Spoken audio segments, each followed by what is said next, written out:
So I've called our short presentation today the Tech Imperative because we believe that it's imperative for investors to take note of the change that we're seeing in the world around us today and the ramifications that that change has for global capital markets and by extension, of course, how we invest and position ourselves into that change. But of course, you can't talk about investing in technology without acknowledging what we've been through as a society over the last 6 months with the COVID-19 pandemic. And I came across a fictitious survey question the other day, which I thought encapsulated it quite well. And that is, who prepared your company for the digital migration? Has it been your CEO, the CTO, or the virus? And the truth is, in most instances, the answer is it's been the virus, isn't it? Companies have adopted technology on a scale today that would never have been the case before without the pandemic. And I thought, well, this is quite an interesting question. And you could probably rephrase it from an investor's perspective as well. And you could say, who's led the digital migration of your portfolio? And the truth is, it's also been the virus. And you've seen it in the way the market's performed, where the broader market has essentially been flat, but the tech sector has run really hard. And that's resulted in something that I've come to term the Zoom effect. And I've called it the Zoom effect because I think it's really well represented by the performance of the Zoom share price. And you can see it on the chart there, where technology stocks like Zoom are up several 100%, in this instance 300%, but the broader market's been flat. And that's left a lot of investors feeling like the little guy standing on the books over there, where you can't quite grasp the valuations that you're seeing in the tech space. You're feeling like you've been left behind by the tech rally, or even that it's too late to invest in tech now. But the point to make is, there's actually no such thing as the Zoom effect. This is simply a continuation of a trend that's been in place for the last decade already. And to demonstrate that, I've charted the relative performance of the NASDAQ, a technology-heavy index, compared to the S&P 500 over the last decade. And you can see that it's outperformed by about 200%. And that's life-changing money for an investor. And this theme has been driven by some very measurable, fundamental factors that I'm going to explore in this presentation with you today. But before I do, we must acknowledge that at this point in time, especially in the tech sector, there are shorter-term and longer-term forces acting against one another. And on the shorter-term side of things, you've almost certainly had defensive rotation into technology companies that have been less impacted or even unimpacted by the pandemic. And there's certainly an element of fear of missing out as well, where investors are worried that they're going to miss out on the next Zoom. So this has driven valuations to full or even uncomfortable territory. But I don't want these shorter-term factors to distract you from the more important longer-term driving forces. And those include the incredible research and development spend coming out of the tech space, the frankly superior economics that technology companies benefit from, and the relentless innovation that we're seeing coming from that space. But the point I want to make on this slide is that the sort of present dichotomy really favors an active investment strategy. So active managers like ourselves are in a good position to find those long-term, strong secular growth stories while remaining sensitive to near-term valuations. So let's dig into the longer-term factors that are driving the tech rally. And the first is the research and development spend coming out of that space. And the fact is, the tech sector is investing more than anyone else in innovation and growth. And to demonstrate that, I've tabulated the collective R&D spend from the largest US tech companies, Amazon, Apple, Microsoft, Facebook, and Google. And you can see that collectively they've spent around $900 billion on R&D over the last 10 years. So if you annualize that, that's around 1/3 of this country's GDP. Equally as astounding is the fact that they're earning an average return of around 20% on that R&D spend. So every year, just these 5 companies are creating an additional $200 billion in shareholder value. So it makes sense that these companies are benefiting from the future because they're spending the money to create that future. The second driving force that I want to touch on are the frankly superior economics that technology companies demonstrate as compared to a traditional business.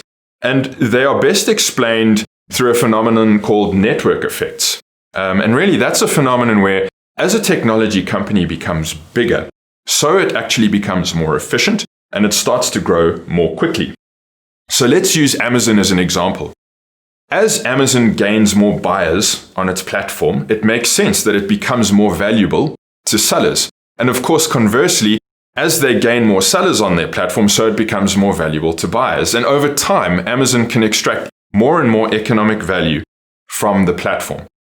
So the theory makes sense, but to really hammer the point home, I think it helps to use a practical example. So the one I've chosen is this graph here, and it goes all the way back to 1996.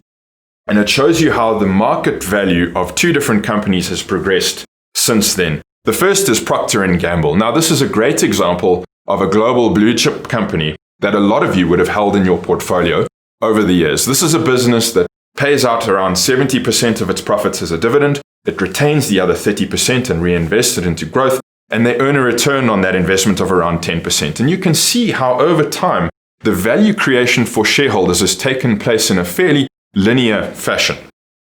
Amazon, by contrast, is a very typical technology company. They invest every single cent of their free cash flow back into new initiatives, back into growth. And what I want you to take note of is how as Amazon has grown in value, so the rate of shareholder value creation has started to increase at an almost exponential pace.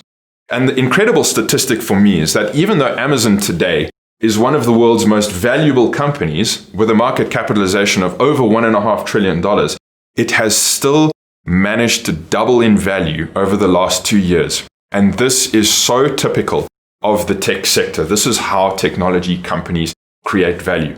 And it makes 2 points for me. The first is that you need to have an allocation to this sector for a long period of time, because often the value creation that comes through from a technology business only happens in the later years. And secondly, you need to stay the course. Again, because that value creation only comes through in the later years. The third and perhaps most important driving factor behind the tech rally, and why we believe it will continue, is the, frankly, relentless innovation that's coming out of this space. And what I've done today is I've just chosen 4 themes that I want to talk through that excite me, and hopefully it gives you some insight into why we hold some of the positions in our technology fund. Now, the first is contextual commerce. If you think about how retail's operated in the past, it's always been there to service the need of someone who has already decided to buy something. They've seen an advert and that's been the call to action. And they go and look for that item, whether it's in a shopping center or on Amazon's website. But contextual commerce is an entirely new, more efficient way to sell something because it's a concept that creates a need where there wasn't one before. So let's use Facebook's Instagram platform as an example.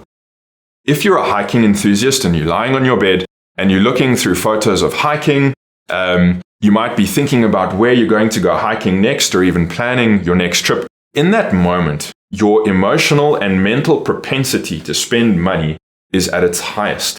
And what they do in almost a genius way is in that moment, they present you with an advert for a new pair of hiking boots. And then they give you the option to buy it then and there, again, when your propensity to spend money is at its highest. And this is a medium of retail that I think is going to become far more prolific over the next 10 years. And I think Facebook as a business are best positioned to benefit from that trend. The second trend that I'm fairly excited about is distance learning. So not only has technology made it more cost-effective for a student to attend a virtual college as opposed to a college in person, but also it's allowed for the development of shorter format, more focused courses that address a specific job opportunity.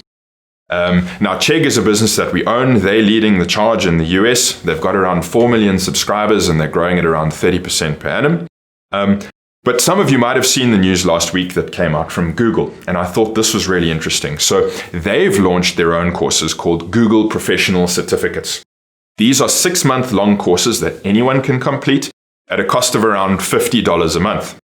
But the important point to make is that they've come out and said they will treat those 6-month courses on the same level as a 4-year undergraduate degree for hiring purposes. So I think that's a real harbinger of things to come.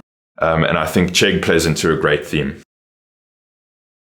The third theme, at least, is podcasting.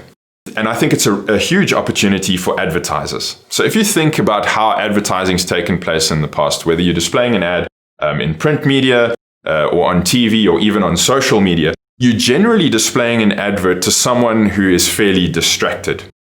But if you consider your mental state when you're listening to a podcast, you're in a very heightened stage of engagement, aren't you? So if you can play an advert to someone in that mental state, your return on investment on that ad or your hit rate on that ad should be a lot higher. Spotify is a business that we own in the fund. It's a big position.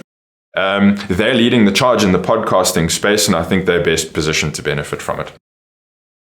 The fourth and final theme that I want to talk about is a really interesting one. It's what I call the direct-to-consumer phenomenon. So companies today are using technology to build direct relationships with their customers. They don't need intermediaries anymore. And Disney's a great example with their new Disney Plus streaming service. So the parents who are listening to me today might know that their new forthcoming $200 million blockbuster, Mulan, is not going to be released via cinemas. It's going to be released directly to the public on Disney Plus's streaming service. And they're charging $30 for the privilege of downloading the movie. But the important point to make is that in the past, Disney only took in around 60% of box office revenues. They needed to share that revenue with the cinemas. Now, with a direct release, they enjoy 100% of the box office revenues. So it makes sense that a company like Disney, through moving to a direct-to-consumer model, should become more valuable over time. And I thought I would end off by touching on the primary objectives of the Anchor BCI Global Technology Fund. And that is, we aim to meaningfully outperform global equity markets over time by taking relatively concentrated positions in high conviction ideas.